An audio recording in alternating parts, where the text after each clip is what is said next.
되게 많이 궁금해하실 것 같긴 하거든요. 렌탈 리스 할부. 렌탈 리스 할부. 네, 이런 부분들이 어떤 사람들에게 필요하고 그분들은 그걸 선택했을 때 어떤 혜택들을 받을 수 있는지 이거에 대한 설명이 좀 필요할 것 같거든요. 네. 일단 우선 고객님들께서 많이 질문하시는 게 자동차를 살 때 어떻게 사는 게 가장 좋아요? 라고 이제 물어보시면 네. 첫 번째는 현금이 제일 좋습니다. 네. 현금 구매를 하시는 게 가장 좋은데 차량을 한 번에 그렇죠. 한 번에 현금 구매. 근데 사실상 이제 뭐 하실 수도 있고 뭐 여러 가지 상황이 있으니까 근데 현금 구매가 제일 좋은 이유는 뭐예요?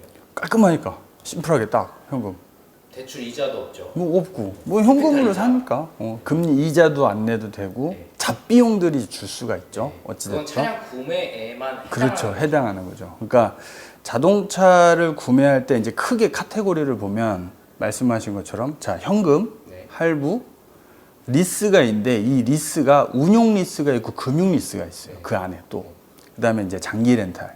네. 근데 이게 이제 좀 더 깊게 들어가면 진짜 되게 복잡하거든요. 그러니까 심플하게 좀 말씀드리면 크게 얘기하면 직장인 분들, 그 다음에 이제 대부분의 분들이 그렇죠. 대부분의 분들 이제 급여 생활자를 하시는 분들은 할부나 네. 할부가 가장 좋고, 네. 예, 또는 금융 리스를 쓰시는 게 돈이 맞고, 안 들어가니까. 그렇죠. 그러니까 왜냐면 이제 나머지 목돈은 기회비용으로 또 이제 뭐 요즘엔 주식도 하시고 뭐 비트코인도 하시고 뭐 하시니까 그렇게 이제 유용하실 수가 있는 부분이 있는 거니까 그럴 때는 이제 할부나 또는 내 명의가 좀 노출되는 게 좀 나는 싫다. 예를 들어서 차값이 사실 저희 차가 싸진 않잖아요. 그러니까 비싸단 말이에요. 그러면 내 명의를 좀 이제 보호하고자 익명성을 유지하고자 하면 금융 리스를 쓰시면 맞아요. 그러니까 할부는 명의가 오픈이 되니까 자산으로 드덕 붙어버려요. 그럼 금융 리스라는 게 정확하게 뭔가요? 금융 리스는 그러니까 할부랑 똑같은데 명의만 금융사가 갖고 있는 거예요. 명의만. 그러니까 등록증상에 딱 보면 어디 캐피탈 이렇게 나오지. 그러니까 예를 들어서 중고로 판매도 내가 가능한 거예요? 가능하죠. 그거는 사실 상관이 없어요. 명의만. 명의만. 그래서 이제 걔는 할부랑 같은데 명의만 금융사인 게 금융 리스. 그래서 익명성을 좀 유지하고 싶으신 분들. 그럼 그게 뭐 재산으로 잡히는 부분이 그거는 동일하게 잡히는 건 맞아요. 자산으로 다 잡혀요. 그냥 이것도. 명의만. 그렇지, 명의만. 그러니까 관공서, 예를 들어서 국세청, 네. 경찰서, 뭐 이런 데에서 이제 조회하면 금융사가 뜨지. 본인 이름이 뜨는 게 아니라서. 그래서 이제 그런 분들은 금융 리스를 쓰시고. 그것도 조건이 여러 가지가 필요할 수 있겠네요. 조건은 간단해요. 그냥 할부랑 똑같아요. 심사 보고 그냥 뭐 진행하는 거는 요즘에 이제 DSR 기준에 맞춰서 신용등급에 얼마, 뭐 금융리스 얼마 쓰실 수 있다. 요 정도에 이제 그게 나오니까 그렇게 이제 쓰시면 되시고. 네. 그다음에 두 번째는 이제 사업자, 개인 사업자 또는 법인 이런 분들은 구매하실 때 현금, 이제 운용 리스, 장기 렌트라는 이제 선택지가 또 이렇게 나눠지는 거죠. 네. 이게 개인 사업자나 법인 같은 경우는 어찌됐든 감가상각을 받을 수 있는 양이 있어요. 그러니까 현금으로 하셔도 감가상각은 받아. 네. 근데 단 이제 조건이 5년 동안 유지를 해줘야 되고, 그렇지. 근데 중간에 팔아버리면 요만큼은 다시 이제 못 받아. 감가상각을. 그러니까 이제 5년 동안 풀로 쭉 내가 이 차를 끝까지 타겠다. 그러면 현금으로 사셔도 상관없죠. 근데 이제 이거에 불편한 거를 좀 편하게 만들어준 게 운용 리스예요. 그러니까 운용 리스는 실질적으로 계약이 3년이에요. 운용 리스는 금융사 명의로 자동차를 등록을 하는데 그러니까 차값, 이자, 등록비 이런 것들을 손비를 받을 수가 있어요. 손비 처리를. 근데 이제 원래는 옛날에는 뭐 한 달에 400만 원, 500만 원 월불입금 내면 그거를 그대로 다 이제 매입 자료로 썼어요. 네. 지출 자료가 되는 거죠. 근데 지금 이제 법이 바뀌었어요. 연에 800, 수리비 뭐 얼레벌레해서 한 토탈 한 1200 정도.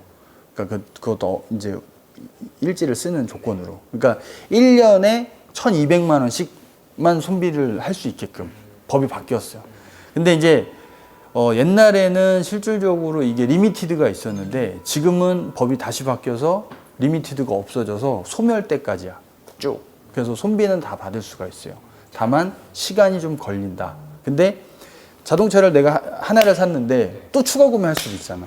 그러니까 이거는 중첩이 돼요. 그러니까 얘는 얘대로 1200, 얘는 얘대로 1200. 손비도 손비도 똑같이. 차량 한 대 한 대마다. 그치, 한 대 한 대 한 대마다. 그러니까 10대 있어도 10대가 다 각계 전투로 다 네. 손비를 받을 수가 있는 거죠. 그러니까 그렇게 법인에서 기간도 차량마다 다르지, 다 다른. 그러니까 그거는 이제 고객님의 이제 법인 상황과 개인 사업자의 상황에 맞춰서 뭐 3년 스케줄, 뭐 4년 스케줄, 5년 스케줄 원하시는 대로 하실 수도 있는 거니까. 그거는 차량이 많으신 분들에게 유리한 거예요.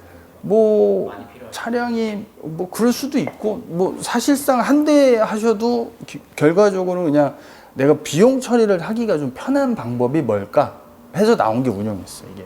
근데 이제 예전에는 한참 이슈가 있었던 것들이 이제 법인에서 많이 이제 운영 리스를 뽑아갖고 손비는 다 봤는데 실질적으로 얘가 만기에는 내가 등록을 해야 돼. 네. 국가에서는 쉽게 말하면 그때 세금이 발생이 되는데 이거를 폐업을 해버리면 세금 받을 데가 없잖아. 네. 그러니까 국가는 그러다 보니까 리미티드를 만든 거야. 1년에 연에 1200 이런 식으로. 그러니까 그렇게 생긴 게 이제 운용 리스. 그러니까 운용 리스는 차값, 이자, 등록비 이런 것들 전체적으로 손비를 받을 수가 있고 그 다음에 남바가 일반 남바다. 번호판. 그러니까 하호호가 아니라 일반 번호판이니까 렌트카 하호호를 조금 별로 안 좋아하시는 고객님들은 운용 리스를 선택을 하죠. 그러니까 요게 이제 얘네들의 이제 금융 상품의 모양이 이제 그렇게 되는 거고. 그다음에 마지막으로 장기 렌트 같은 경우는 말 그대로 장기 렌트니까 뭐 어디 금융사든 어디 렌트카 회사의 명의로 다 등록을 해놓고 매달 세금 계산서가 나오죠 고객님한테. 그러면 이제 무슨 얘기냐면 월불입금이 100만 원이더라. 그러면 부가세 포함한 110만 원이 나오는 거예요. 이제. 그럼 110을 내죠. 실질적으로 110을 내고 그 10만 원은 부가세 처리를 할 수가 있고 그리고 장기 렌트다 보니까 뭐 예를 들어서 차값, 뭐 이자, 뭐 이게 이용료가 되겠지. 이용료. 이 이용료 안에 보험료까지도 다 포함이 돼요. 그러니까 장기 렌트는 편리하죠, 사실상. 좀 회계 장부도 깔끔하고. 그러니까 월불입금 어디 렌트카로 얼마, 그다음에 거기서 낸 거에 대한 부가세는 다 받고. 그러니까 이제 좀 편리한 거지, 장기 렌트는. 이제 다만 중간에 해지했을 때는 페널티가 어마무시하다. 그러니까 어떤 부분인가요? 그러니까 예를 들어서 5년 스케줄인데 2년만 탔어요. 그 중간에 내가 이거 정리하려고 그래. 그럼 남은 3년 동안에 대한 위약금이 엄청 커요. 페널티 자체가. 잘 그러니까. 계산을 하거나 그렇지, 그렇지. 선택할 때 잘 생각을 해야지. 그러니까 장기 렌트를 탄다라고 하면, 그러니까 키로수도 있잖아요. 주행거리도 있지. 그러니까 약속된 거, 뭐 2만, 3만, 뭐 이런 거. 넘으면 너무 추가 금액을 내면 되는 거니까. 그렇죠. 넘으면 이제 키로당 뭐 회사마다 틀린데 뭐 200원, 300원 뭐 이런 식으로 다 달라요. 근데 그래서 장기 렌트를 저희가 안내를 해드릴 때는 고객님 무조건 만기까지 타셔야 됩니다. 이렇게 안내. 시간 지키는 거예요. 그치. 약속을 한 거니까. 그러니까 얘는 운용 리스랑 장기 렌트는 계약이에요. 네. 근데 할부는 약정이야. 네. 그러니까 개념이 좀 다르지. 그러니까 얘는 약속을 지켜줘야 돼. 그러니까 만약에 중간에 약속을 안 지키겠다라고 하면 페널티가 그래서 크게 부여가 돼요. 그건 이제 고객이 받는 페널티. 그렇지. 고객 이념이. 그러니까 그래서 운용 리스나 장기 렌트를 우리가 팔거나 안내를 해드릴 때도 이 내용을 꼭 같이 얘기를 해드려요. 중간에 내가 정리를 해야 된다라고 하면 승계자를 찾아서 승계를 시키면 돼요. 근데 납입금은 똑같잖아요. 월불입금 똑같죠. 그러니까 최초 했던 계약을 그대로 A라는 사람이 B라는 사람한테 승계를 하는 거예요. 이렇게. 그래서 승계예요. 이게 만약에 조건이 달라지면 조건 변경이라고 하겠지. 근데 이제 장기 렌트는 그냥 다 승계. 그럼 여기서 제일 중요한 거는 JS 리무진에서 살 수 있는 차량들은 어떤 선택들을 할 수 있어요? 지금 말씀하신 여러 가지 종류의 구매 방법 중 다 가능하죠. 장기 렌트, 장기 렌트, 운용, 금융, 할부, 현금 다 가능하죠. 네. 그럼 어떤 고객님들한테 어떤 걸 보통 추천을 해주세요? 그러니까 아까 전에도 이제 말씀드렸다시피 이제 고객님이랑 상담을 하다 보면 무슨 일을 하시는지, 사업자가 있으신지, 법인 운영하시는지, 직업이나 그쵸. 사업 종류나, 그쵸, 종류나 이런 것들. 그 다음에 손비를 얼마를 받으실 수 있는지, 손비, 그렇죠. 이런 것들을 상담함을 통해서 이제 안내를 해드리고, 그 다음에 이제 거기에 맞는 그 고객님의 환경에 맞는 금융 상품을 저희가 이제 안내를 해드리고, 실질적으로 금융상품 안내는 저희보다는 FC라고 있어요. 파이낸스 컨설팅 해주는 팀이 따로 있어서 그 팀이 또 직접적으로 다 안내를 해드립니다. 네. 그건 어디 누구한테? 저희가 이제 고객님 연결을 해주시는 그쵸 하면 연결을 다 해드리죠. 이제 법적으로 바뀌었어요. 이제 옛날에는 자동차 딜러분들이 금융상품도 설명을 해줄 수가 있었는데 지금은 저희가 그걸 하면 불법이 돼요. 네, 그래서 FC들을 꼭 이제 연결을 해드리죠. 그리고 거기서 금융상담을 받을 수 있게끔. 그럼 여기 오시는 고객님들은 어떤 차량이 고객님들의 라이프 스타일에 맞게 선택할 수 있는지에 대한 도움을 주시는 거고, 그치.